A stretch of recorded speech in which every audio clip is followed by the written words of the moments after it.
Qui croit en moi, des fleuves d'eau vive couleront de lui. Or, il disait cela de l'esprit. Jean 6, 35, 7, 38. Ceci nous donne la clé qui ouvre tous les trésors de Dieu. Qui croit en moi. C'est Jésus glorifié qui baptise du Saint-Esprit. Croyons donc en lui. Pour recevoir la grâce promise, il suffit de croire en lui.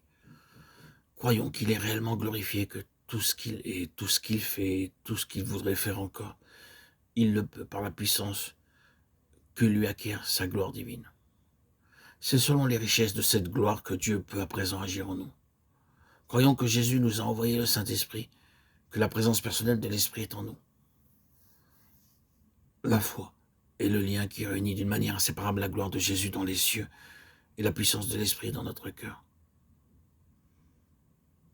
Croyons que si nous restons en communion avec Jésus, nous recevrons ce courant d'eau vive et qui sera toujours plus abondant, soit pour nous vivifier nous-mêmes, soit pour passer de nous à d'autres.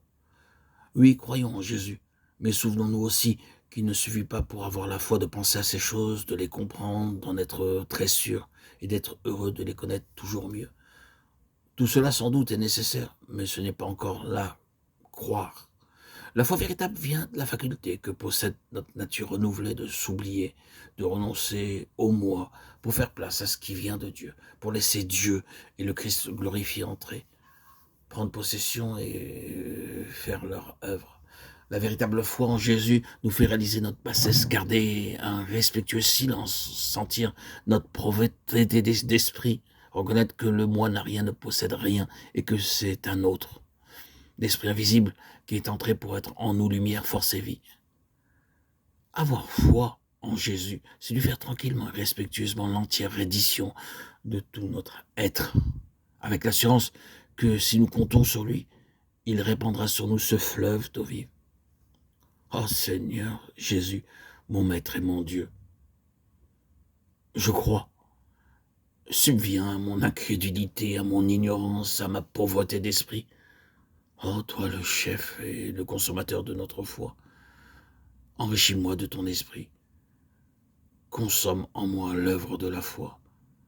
Par la foi qui saisit ce qu'on ne voit point, fais-moi réaliser ce qu'est ta gloire. Réaliser aussi la part qui m'en revient dès à présent, selon ce que tu as dit. Je leur ai fait part de la gloire que tu m'as donnée. Jean 17, 22. Daigne me faire voir dans le Saint-Esprit et sa puissance la gloire dont tu nous fais part.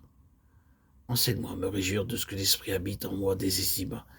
Enseigne-moi surtout, Seigneur, à ne pas saisir toutes ces vérités par mon intelligence seulement, mais à les saisir par mon esprit, qui doit s'attendre à toi pour être rempli de ton esprit.